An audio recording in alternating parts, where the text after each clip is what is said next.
Allora dicevo che siamo in Cappadocia, una regione della Turchia oggi centrale, e qui c'era un vivace cristianesimo, un cristianesimo che era legato alla cultura della capitale dell'impero, che era Costantinopoli. Ebbene, in questa Cappadocia c'era un famoso docente che si chiamava Teodoro di Mopsuestia. Mopsuestia era un piccolo paese di questa regione e aveva alla sua scuola diversi allievi, perché a lui accorrevano in quanto aveva una sapienza e una forza filosofica che attirava moltissimi allievi. Uno di questi allievi si chiamava Nestorio e Nestorio, crescendo poi, dopo aver frequentato questa scuola, era diventato il rivale di un altro, potente religioso nel contesto dell'impero d'Oriente, che si chiamava Eutiche.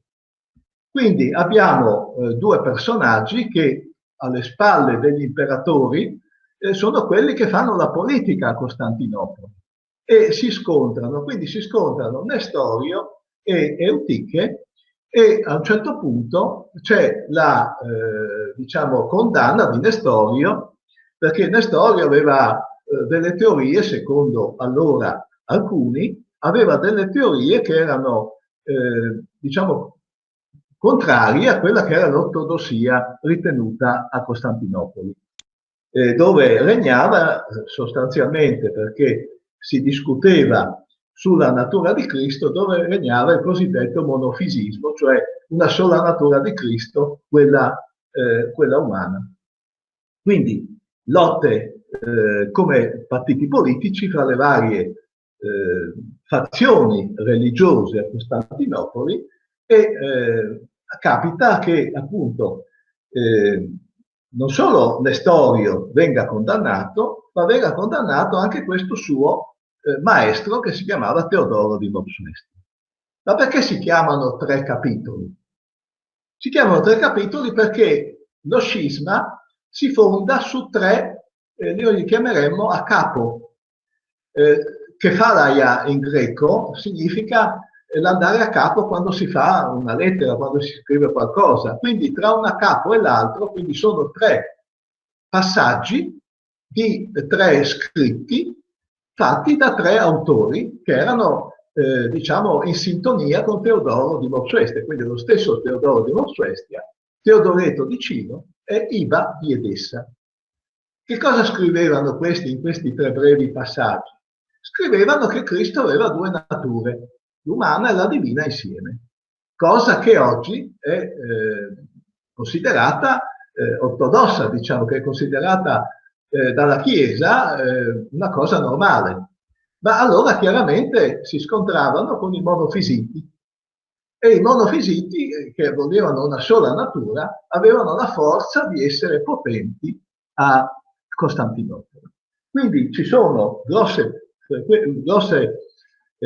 pressioni sugli imperatori, in particolare su un imperatore che si chiamava Marciano, un imperatore che era piuttosto debole, in quanto non era della casta imperiale, veniva da fuori, era quindi abbastanza isolato all'interno dell'impero. Ma per fortuna trova una moglie che aveva, perché poi questa politica dei tre capitoli viene fatta dalle donne sostanzialmente. Trova una moglie che si chiama Pulcheria, e Pulcheria che cosa fa? Pulcheria indice un concilio, quindi una riunione di vescovi in Bitinia, a Calcedonia, che quindi è anche quella una regione, ora passata alla Turchia. A Calcedonia chiama i vescovi, questa Pulcheria, e fa approvare quelle che sono le dottrine dei tre capitoli, quindi dei tre scrittori Teodoretto e Iva di Edessa. Ma che cosa succede dopo? Dopo succede che effettivamente dopo la morte di Marciano, cambiano i vari imperatori e arriva Giustiniano. Giustiniano che aveva una moglie famosa, molto bella, che aveva fatto, diciamo, un po' l'attrice, potremmo chiamarla noi oggi, e la troviamo proprio descritta nei mosaici di Ravenna. Quindi Giustiniano si trova di fronte ad una moglie che gli chiede di appoggiare i monofisiti. Perché? Perché lei era stata l'amante era contemporaneamente ad essere la sposa di Giustiniano, era stata l'amante anche di un esponente di questa setta. Quindi Giustiniano che cosa fa? Convoca un altro concilio a Costantinopoli nel 553 e condanna i 3 capitoli e addirittura fa estrarre dalla tomba i corpi dei 3 diciamo colpevoli, li fa impiccare, li fa giustiziare dopo 200 anni che erano stati sepolti. Quindi per dire anche nella simbologia com'era un po' crudele tutto questo, no? All'interno anche della Chiesa, per dirlo. No?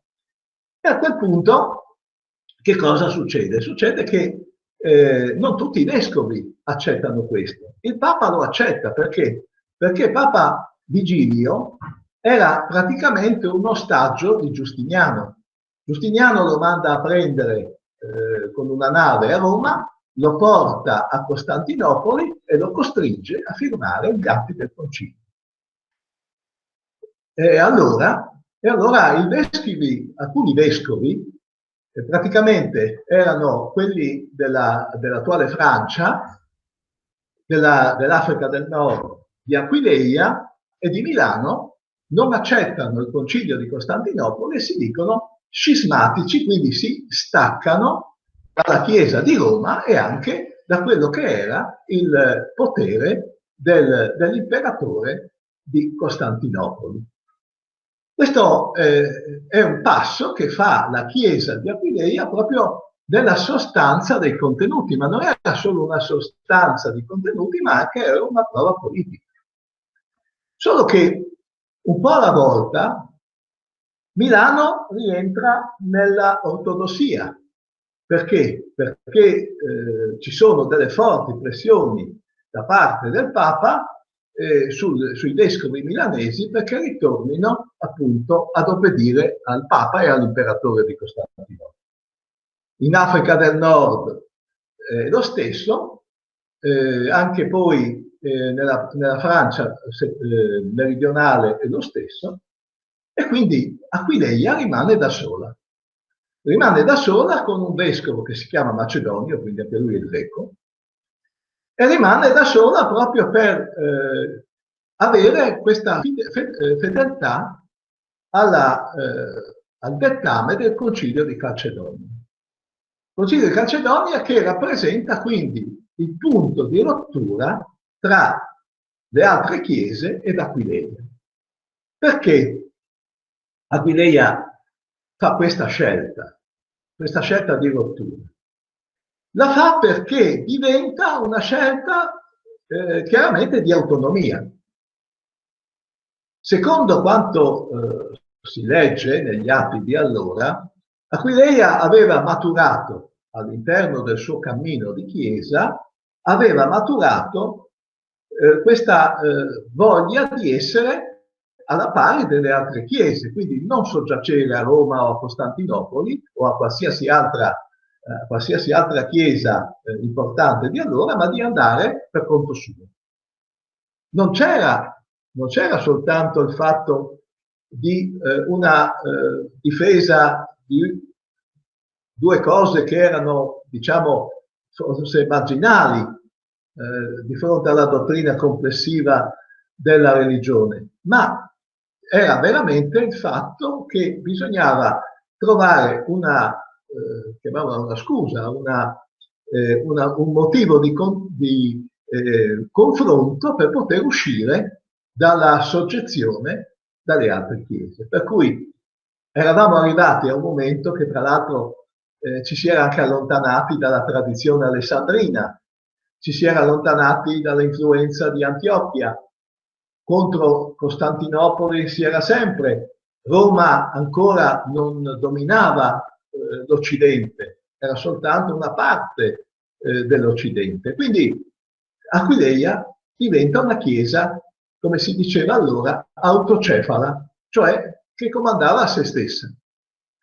E questa è una scelta politica, ma è una scelta politica che comporta anche una situazione che è un po' difficile all'interno del contesto della regione aquileiese. Perché? Perché ci sono le invasioni barbariche, come abbiamo visto. Ci sono le guerre gotiche. Ci sono dei momenti in cui i vescovi di Aquileia che cosa devono fare? Devono prendere su quello che hanno, diciamo, di sacro e devono spostarsi sull'isola di Grado perché arrivano i barbari. E diciamo, lo spostamento più consistente e più duraturo è quello che avviene dopo la distruzione di Aquileia da parte di Attila. Ma l'isola di Grado, come tutta la costa, è, come abbiamo visto l'altra volta, è di possesso dei bizantini, quindi è di Costantinopoli. Quindi fare i contestatori sul territorio di Costantinopoli significava anche avere delle noie, delle grosse noie. E in principio queste noie non ci sono perché insomma, c'è una grossa confusione, ci sono dei dibattiti, anche perché poi muore Vigilio come Papa, arriva Papa Pelagio, ed è proprio Papa Pelagio che ci informa che il vescovo di Aquileia si chiama patriarca.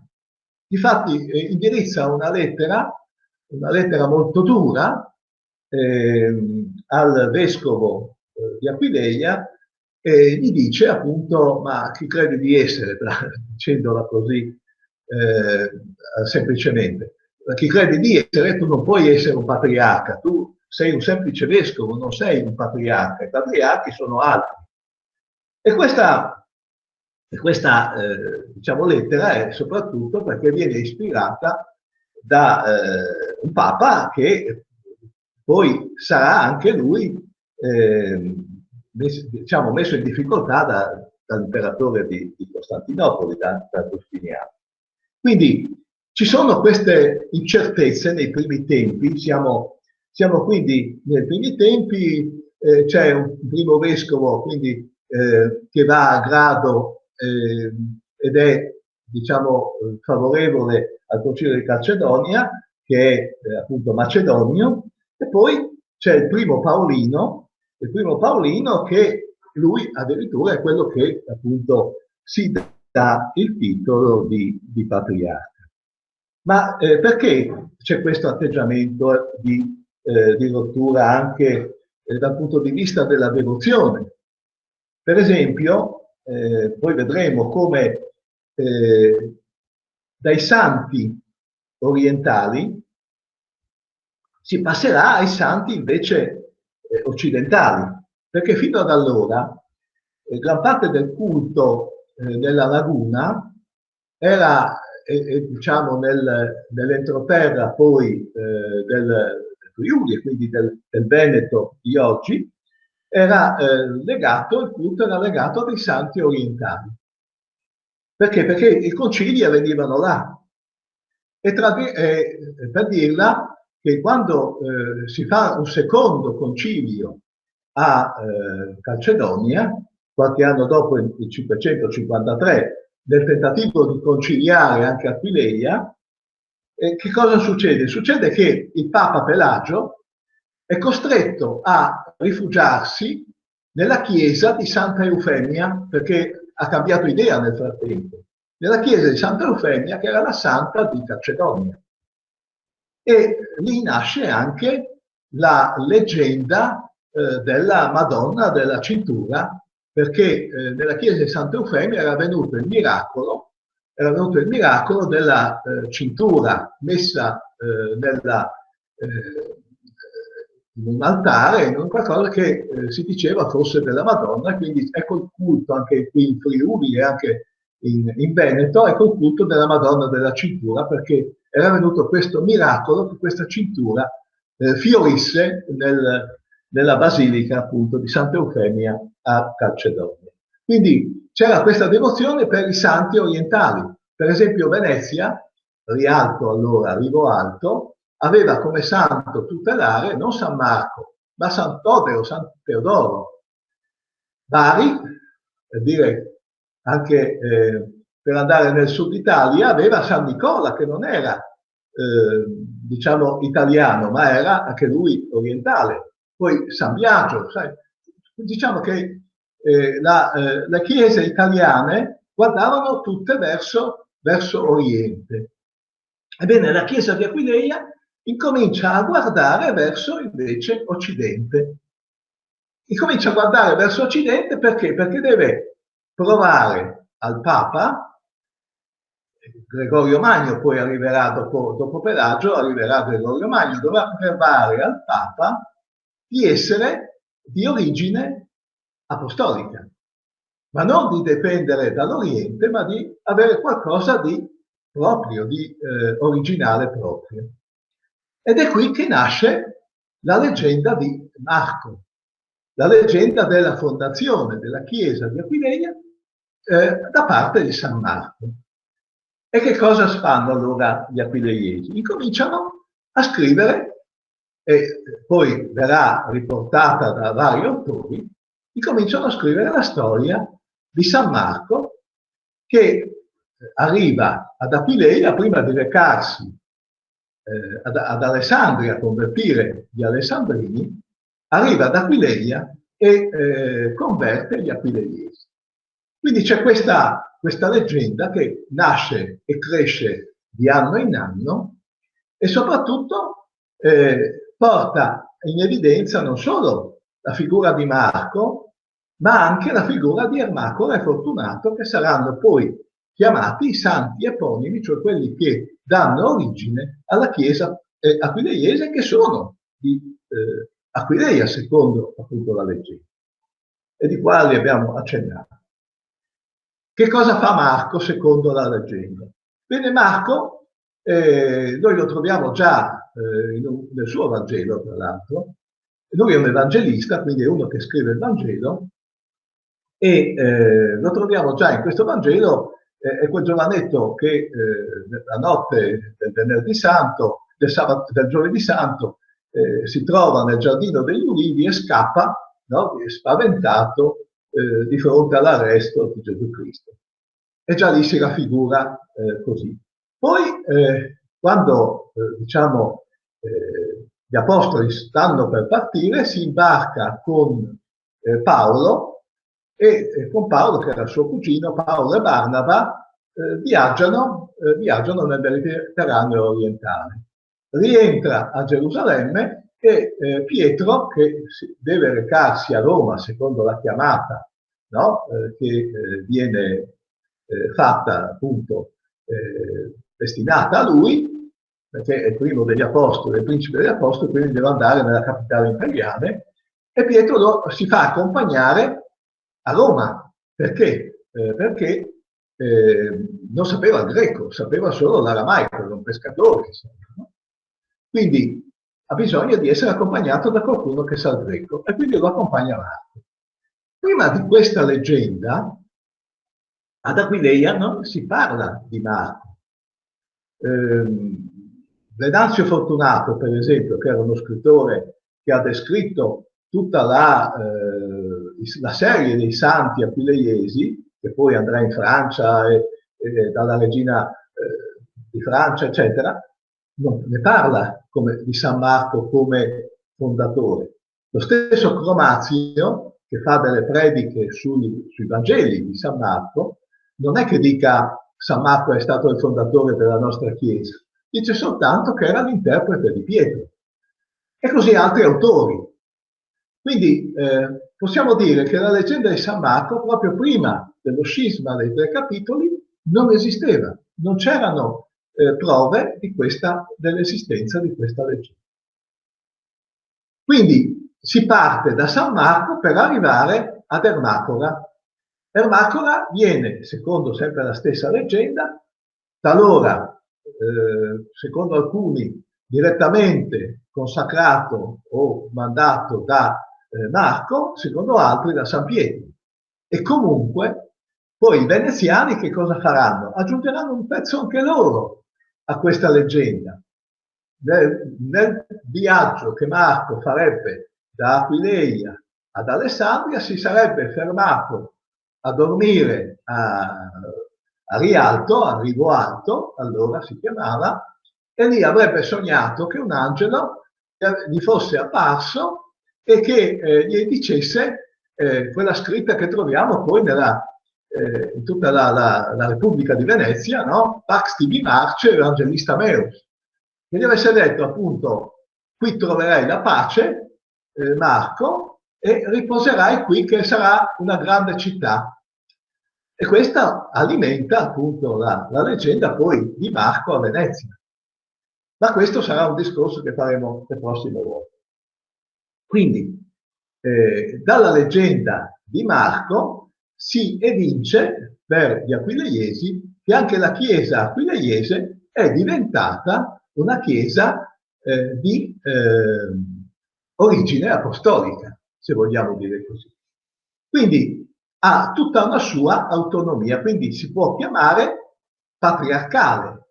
Il patriarca è colui che ha una funzione di padre di una grande chiesa, delle comunità che vengono chiamate poi diocesi. Perché vengono chiamate diocesi? Perché le province dell'impero romano e quello bizantino avevano come nome diocesi. Quindi diocesi, vescovo, perché si chiama vescovo? Perché significa episcopio, cioè guardo sopra, cioè sorveglio.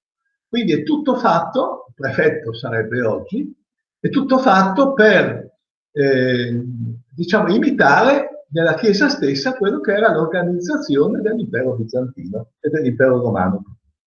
Quindi si organizzano in chiese dipendenti da Aquileia. E qual è il territorio di Aquileia? È un vasto territorio perché va dalla Lombardia odierna, quindi praticamente da Como, fino alla Culta, che era il fiume che divideva dei Balcani, che divideva quello che sarebbe stato il regno conosciuto, no? Allora della Serbia, della Sarmazia, e divideva poi sopra, si divideva dall'arcivescovado di Salisburgo attraverso appunto il fiume che passa per Salisburgo. Quindi una grande realtà di territorio con diversi vescovi che vengono convocati a concilio proprio a grado. E vengono convocati a concilio proprio a grado per affermare appunto questo scisma e questa separazione dalla Chiesa di Roma e dalla Chiesa di Costantinopoli. E chi è che convoca questo concilio a grado? Lo convoca un nuovo patriarca che si chiama Elia. Elia è chiaramente anche lui di origine greca e fonda quella che è la basilica di oggi, di Grado, e la dedica a Santa Eufemia. Santa Eufemia che è la protettrice appunto di Calcedonia. Quindi è una scelta ben precisa. Le chiese precedenti a questa non erano consacrate a nessun altro se non alla Madonna, quindi alle varie condizioni in cui la Madonna interveniva nella storia della salvezza. Quindi c'era la Madonna Assunta, la Madonna Madre, la Madonna Madre della Chiesa, Madre di Dio e via dicendo. Quindi la prima basilica viene appunto dedicata a Santa Eufemia. E Santa Eufemia diventa il simbolo della scissione tra quello che erano le varie chiese, quindi della crescita della chiesa di Aquileia. E Elia percorre tutto il golfo allora di Venezia o di Trieste, come lo vogliamo chiamare, e fonda delle chiese sulle isole. Perché? Perché sulla terraferma non poteva fondarle in quanto c'erano i barbari. E nella lettera che fa, poi quasi per giustificare questo suo allineamento ai 3 capitoli, dice sostanzialmente: io cerco di salvare il cristianesimo sulle isole e prometto che se un giorno tutto si stabilirà anche in terraferma, torneremo nell'obbedienza della Chiesa ufficiale. Ma questo momento di indipendenza, questo momento di diciamo, autonomia della Chiesa di Aquileia non va bene sostanzialmente e non può non andare bene all'imperatore di Costantinopoli. Quindi Giustiniano e i suoi successori fanno pressione su quello che è il plenipotenziario dell'impero d'Oriente nell'Adriatico, che è il comandante della fortezza di Ravenna, a far sì che questi vescovi ribelli vengano presi e riportati, diciamo, nell'ortodossia. Quindi, quando c'è il successore di Elia, che si chiama Severo, il prefetto, il capo della fortezza di Ravenna, che si chiamava Smaragdo, Patrizio Smaragdo, quindi un patrizio di alto livello, arriva con una flotta a Grado, prende Severo, lo porta a Ravenna, lo tiene in prigione per più di un anno, fino a quando Severo non firma che torna nell'ortodossia. Allora lo rimanda di nuovo a Grado per che convinca anche gli altri. Se non che Severo, non appena arriva a Grado, convoca un concilio, anzi un sinodo, perché non era riuscito a convocare tutti i suoi vescovi, un sinodo a Marano Lagunare, tant'è vero che ancora oggi c'è una via a Marano che si chiama Via Sinodo, e lì ribatte appunto la fedeltà ai 3 capitoli. E quindi, ribattendo questa fedeltà ai 3 capitoli, la Chiesa di Aquileia va avanti di nuovo da sola. E che cosa significa andare avanti da sola? Beh, innanzitutto significa avere all'interno della, diciamo, politica mediterranea, perché dobbiamo guardare anche a questo, significa avere un certo potere, che è un potere di contrastare quelli che sono gli altri poteri. Perché? Perché rappresentare una Chiesa, questa è la forza dei patriarchi, non è soltanto, diciamo, guidare un gruppo di fedeli dal punto di vista religioso, è anche, in quei tempi, ma lo è anche il rapporto a tante cose, anche fino ad oggi, diventa qualcosa che ha a che fare con un potere concreto, perché sei non solo diciamo a capo di una chiesa, ma hai anche in mano le coscienze. Quindi guidi le coscienze contro il potere imperiale, contro il potere dall'altra parte del Papa. Quindi ci sono queste forze che derivano dalla religione, che giocano sullo scacchiere della politica mediterranea. Perché? Perché l'impero d'Oriente comincia a cedere, incomincia a non avere più la stessa forza che aveva in origine, e quindi in mano ai barbari, anche lui, anche l'imperatore è in mano ai barbari, e dunque deve cedere potere. E i barbari, abbiamo visto, dominano l'Europa. Non si chiamano più barbari, perché si chiameranno franchi, si chiameranno goti, si chiameranno visigoti, ostrogoti, via dicendo, vandali in Africa. Comunque ormai la eredità romana si è dispersa, e come abbiamo visto l'altra volta, Narsete, che era l'ultimo generale famoso, diciamo, pur essendo barbaro, dell'impero d'Oriente, ricostruisce in parte l'Aquileia distrutta da Attila.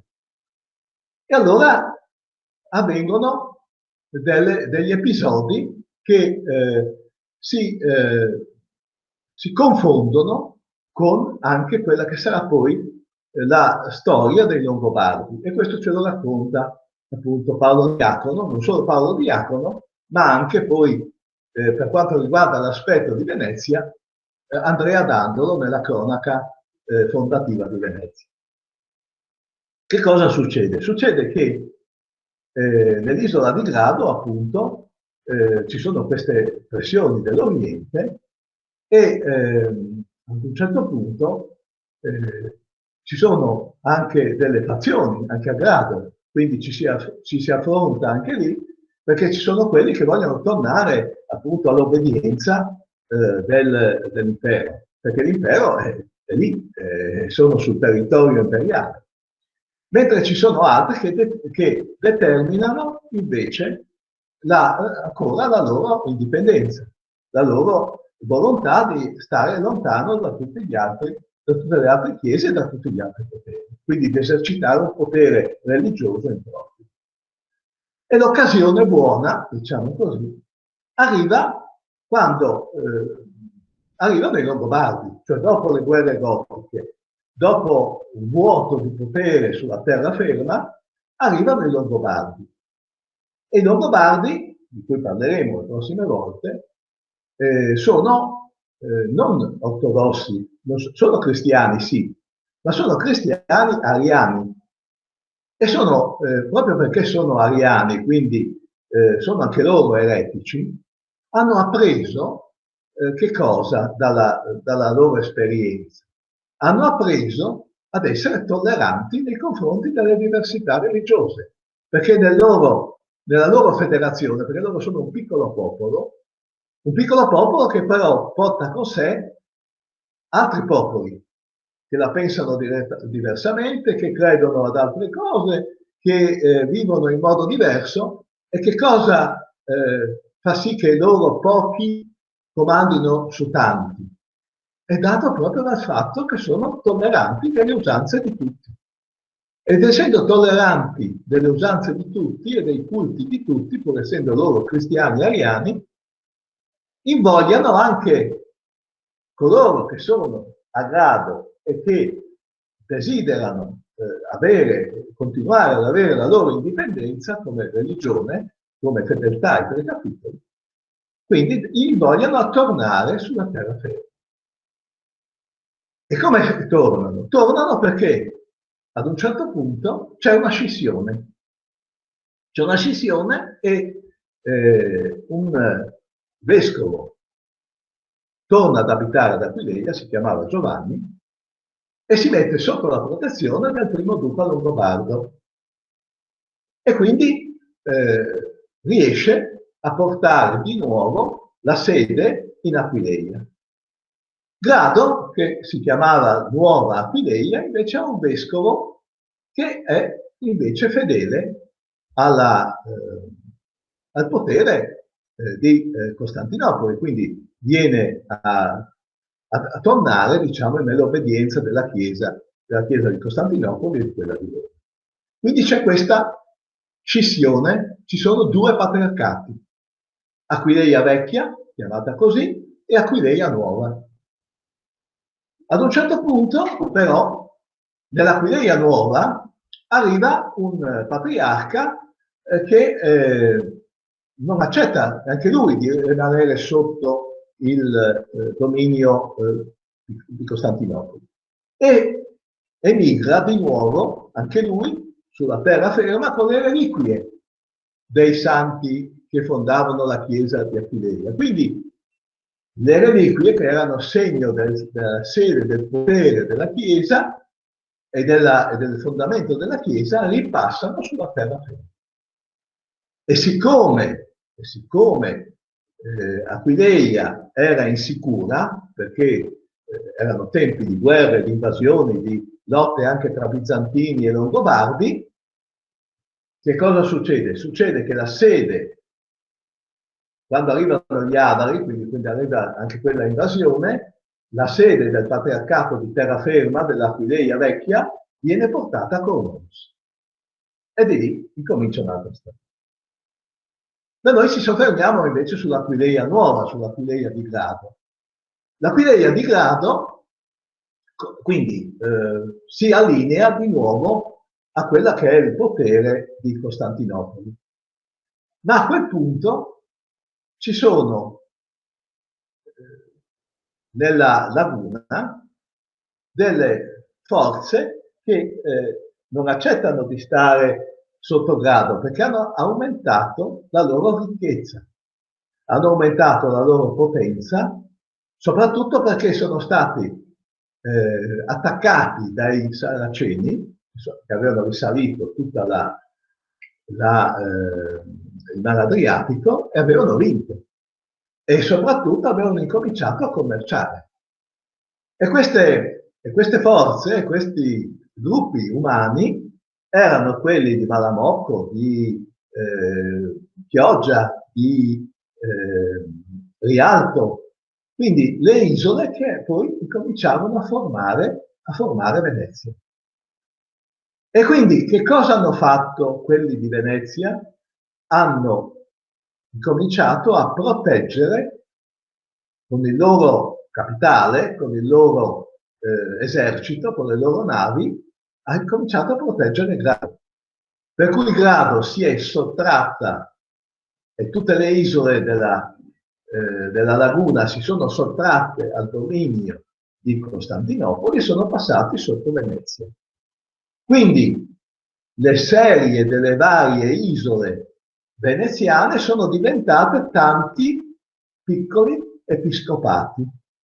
E quindi il patriarca di Grado ha incominciato a dire: adesso sono anch'io uno che ha dietro di sé una regione marittima, quindi non più di terraferma come il rivale che era sulla terraferma, ma una regione marittima dove ho anch'io le mie diocesi, ho anche i miei sottoposti. E da allora è nato il patriarca di Grado, ma anche un patriarca di Grado di nomina veneziana. E Venezia ha continuato a nominare questi patriarchi fino a quando, agli inizi dell'VIII secolo, non li ha portati ad abitare direttamente a Venezia. Ha dato loro una chiesa, la chiesa di Castello, chiamata così, e poi la sede l'hanno portata a Venezia, anche se formalmente si chiamava Patriarca della Nuova Aquileia. E lì poi sono nate anche delle lotte. Perché queste lotte? Perché evidentemente la fortuna di chi era a Venezia contrastava con le difficoltà di chi invece era sulla terraferma. E quindi hanno incominciato a farsi la guerra fra patriarchi. E più volte c'è stata questa lotta tra i due patriarchi, anche perché Roma, il Papa, ha incominciato a prediligere quelli di Grado invece che quelli di Aquileia. E quindi ha sempre guardato, il pontificato ha sempre guardato con sospetto Aquileia, anche quando ritornerà nell'ortodossia, anche quando ritornerà nelle fila, diciamo, del papato, ha sempre guardato con ostilità e con sospetto Aquileia perché nasce da uno scisma e nasce soprattutto da una separazione politica molto, molto marcata e una separazione anche nei contenuti. Perché nei contenuti? Perché i 3 capitoli comportano una diversa anche formulazione della fede. Solo molto recentemente Giovanni Paolo II, nei suoi mercoledì che faceva le sue conferenze, un anno intero ha parlato degli scritti di Teodoro di Mopsuestia per riabilitare questo personaggio che è eccezionale nella storia della Chiesa, perché ha scritto tante belle cose e soprattutto aveva una visione molto lucida, molto interessante anche dal punto di vista dell'evoluzione della dottrina cristiana. Lo stesso è avvenuto in forma molto indiretta, è avvenuto con gli altri 2 diciamo scrittori, Teodoreto di Ciro, il quale aveva anche lui una cultura grandissima e soprattutto tra i 2 Iba di Edessa. Edessa è una città, anche questa ora in Turchia, e Iba scrive una lettera ad un suo amico persiano che si chiamava Maris e spiega esattamente quello che è lo sviluppo del pensiero della loro scuola, che poi noi chiamiamo dei 3 capitoli. E quindi applicando questo capitolo, diciamo, questo brano di questa lettera alla Chiesa di Aquileia, si è passati appunto a creare tutta una serie di diversità di riti rispetto a quelli che erano i riti orientali o i riti romani. E la Chiesa di Aquileia ha cominciato a fondarsi su quello che viene chiamato il rito patriarchino. Il rito patriarchino che derivava appunto dall'antico rito aquileiese che prevedeva soprattutto il canto, che prevedeva anche una serie di celebrazioni che erano delle celebrazioni molto significative all'interno di quella che è la struttura del cristianesimo. Per esempio, il Sabato Santo. Il Sabato Santo era il centro della liturgia aquileiese. Perché il Sabato Santo? Perché nel credo aquileiese noi leggiamo che cosa? Che il Sabato Santo Gesù Cristo discende agli inferi. Discende agli inferi e se ne sta agli inferi il sabato.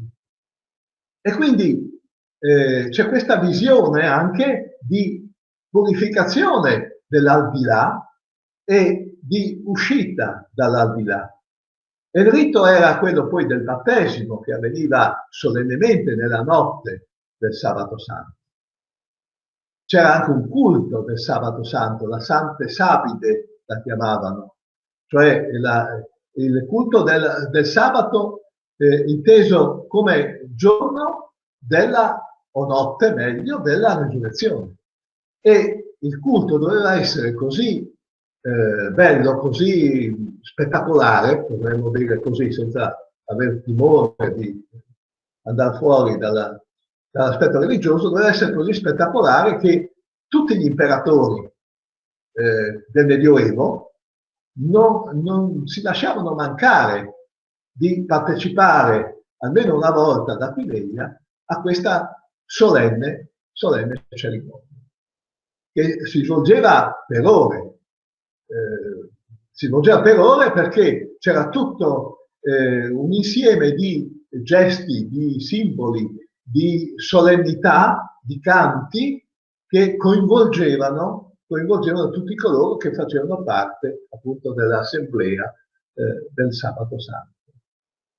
Quindi per dire, ecco un aspetto che Aquileia aveva sottolineato nei suoi riti. Poi aveva un suo canto aveva una sua gestualità anche nella celebrazione dei riti. E questo purtroppo è stato cancellato da un patriarca veneziano dopo il Concilio di Trento. Francesco Barbaro, dopo il Concilio di Trento, abolisce il culto patriarchino. Quindi si passa all'attuale culto romano. Per dire come abbiamo perso in questa vicenda in cui ci si lottava per il primato, ma non solo primato politico, ma anche primato di religione, abbiamo perso un insieme di testimonianze culturali che erano molto importanti in quanto derivavano dalle origini della Chiesa. E difatti per andare a recuperare una parte almeno di questo rito patriarchino, per fortuna ci si è dovuti andare a Como, perché Como ha conservato i libri che, siccome era in Lombardia e Francesco Barbaro allora era sotto Venezia, mentre la Lombardia alla fine del Concilio di Trento era sotto gli spagnoli, aveva conservato in Lombardia, a Como, avevano conservato i libri del culto patriarchino, e quindi è stato possibile recuperare qualcosa proprio da Como, perché Como era stata per tutto il Medioevo appunto, soggetta al patriarcato del Chiesa. Quindi c'è grandissima cultura in questo rito, che però è stata perduta, è stata dispersa, e evidentemente gli studiosi hanno cercato poi, soprattutto in questo ultimo secolo, di recuperare qualcosa, di mettere insieme di nuovo qualcosa per avere almeno l'idea di quello che poteva essere il culto dei tre capitoli. Quindi la Chiesa di Aquileia si forma e si incentra appunto su questo scisma, su questo essere eretica, quindi essere fuori da quella che è l'ortodossia, di quella che è la linea così obbligata, che viene poi espressa dalla Chiesa di Roma oppure dalle chiese orientali, perché non dobbiamo dimenticare che nel 1054 appunto c'è questa separazione definitiva tra le chiese d'Occidente, quindi la Chiesa cattolica romana, e la Chiesa invece d'Oriente, quindi la Chiesa che poi diventerà Chiesa ortodossa, quindi la greca, la russa e via dicendo. Quindi ecco perché Aquileia suscita questo interesse ancora, e penso che ci siano ancora dei motivi per studiare ancora questo aspetto. Quindi la religione diventa in questo momento storico, che è la fine del V secolo, diventa una religione che porta appunto al potere, porta alla comprensione di quello che è poi il nuovo organismo, il nuovo organizzarsi appunto dell'Europa barbarica. E in Friuli questa Europa barbarica, anche nel resto d'Italia, sarà appunto caratterizzato dalla presenza dei Longobardi, di cui parleremo la prossima volta. Bene, io mi fermo qui, ci sentiamo la prossima volta. Buonasera a tutti.